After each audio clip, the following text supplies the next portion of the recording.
Our math warm-up today involves determining how the decimal point changes when we multiply or divide by powers of 10. So go ahead and number your board or paper from 1 to 4. And I would like you don't necessarily have to answer the problem, but you do need to write how many places and which direction that decimal point will move for each one of these problems. Okay, so for our first one, we would move the decimal point 2 places to the right. And if you actually answered the problem, the answer would be 400. The second one, we would move 2 places to the left because we're dividing. Remember, your number gets smaller. So the answer to that one, if you answered it, would be 9. The third one, we would move 3 places to the right, and we would end up with an answer of 3,700 if you answered it. And the last one, we would move 3 places to the left because we are dividing, which would give us an answer of 805 thousandths. How'd you do? All right, for our math message today, you're going to need to get out your student math journal and open up to page 219. Tori has 8 blocks. Each block is 1 2/10 centimeters high. If Tori stacks the blocks, what will the height of the stack be? Go ahead and pause your video and come on back once you have that problem solved. Okay, so there's a couple of different ways that we could go about solving this problem. We could take 1 2/10 and we could add that 8 times. We could also take the whole number 8, multiply it by the whole number in the decimal, and then take the 2/10 that we have left and add 8 of those, and that would give us an answer of 9 6/10. Or you might have tried to figure out how to multiply that, which we have not done yet. So we're going to be working on that today. So our lesson today is multiplication of decimals. So the reason that we're doing this lesson today is we need to be able to understand how values of decimals can change with the placement of decimal points, and we need to be able to look for and make use of structure to multiply. So when we talk about structure, we're talking about the structure of the decimals themselves. And how we're going to go about that today is we are going to use 2 different strategies to multiply decimals. So our first strategy has 3 steps. The first one is to make an estimate, which we did in our last lesson.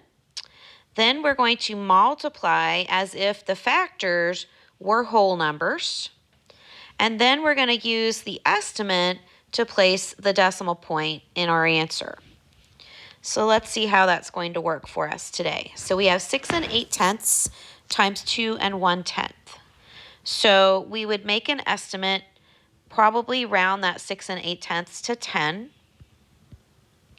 And I would make that 10 times 2, which equals 20. That would be my estimate.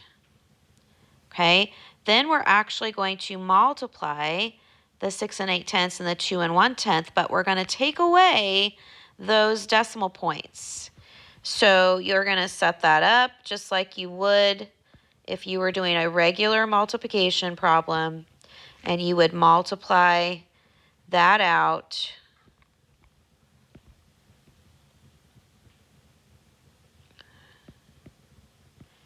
like so. And hopefully I haven't made any mistakes. Okay, so now I have a 1, a 4, a 2, and an 8. I'm going to look back at my estimate of 20, and I have to decide where's my decimal point going to go. And it would make sense that I would place it here. So let's take a look at our second problem. We have 75 and 1/10 times 8 and 6/10. I'm going to make my estimate first. So I'm going to, let's just round that to 80, something a little bit easier to multiply on our heads, times 10 equals 800. And I'm going to have to use the space over here to the right. So we're going to do 751 times 86. Again, we're going to multiply just like we normally would without the decimal.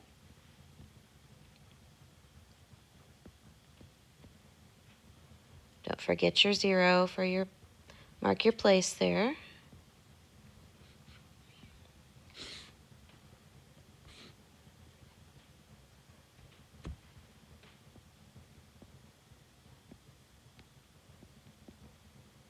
We're going to add that up. And now we're going to look back at our estimate. Our estimate was 800, so it would make sense to place our decimal point here. So this is our first strategy. So we make an estimate. We then take the numbers in the problem and we remove the decimal points, set it up like we would multiply a normal multiplication problem, and then we go back to our estimate and place our decimal. Okay, strategy number 2. First step, multiply both factors by a power of 10 to make them whole numbers. Step 2, multiply the whole numbers. And step 3, undo the multiplication by powers of 10. So you might be wondering, why would we use this strategy? Well, we would use this strategy in instances where we have a decimal that is really small, like this. And we were going to multiply it times another decimal that was fairly small. So in our last strategy, we were able to use our estimation, and that would help us place where the decimal points would go in our answers. But if we were going to estimate this particular problem, both of those decimals are really small. They wouldn't even round to 1 for us to be able to make an estimate. So that's why we have strategy 2. So what we're going to do is we're going to look at what would I need to do to this particular decimal right here to make it turn into a whole number. Like, how many places would that decimal point have to move?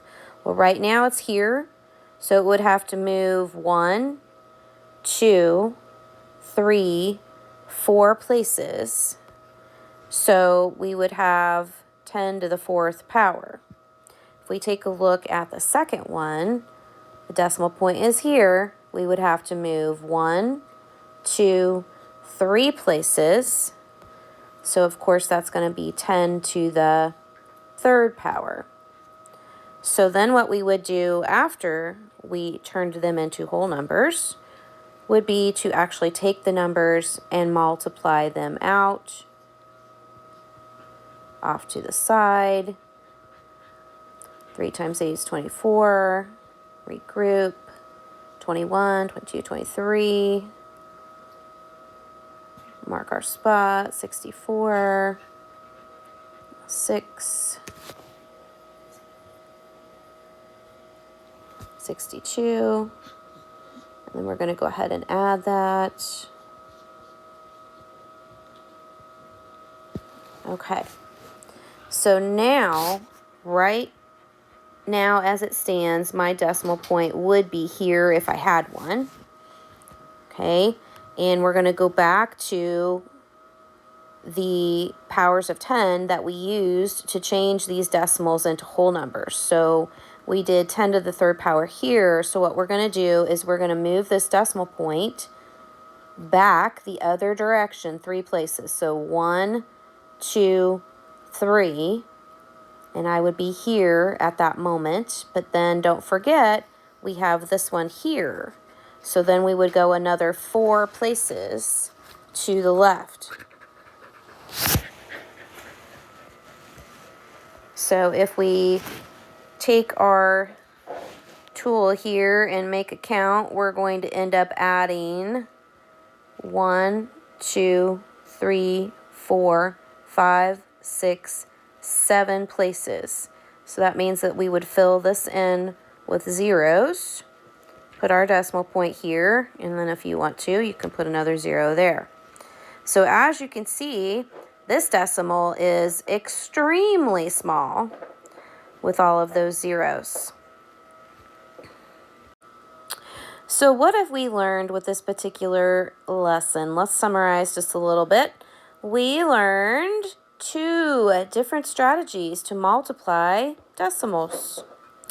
We also discovered that the method we choose to use depends on the factors in the multiplication problem.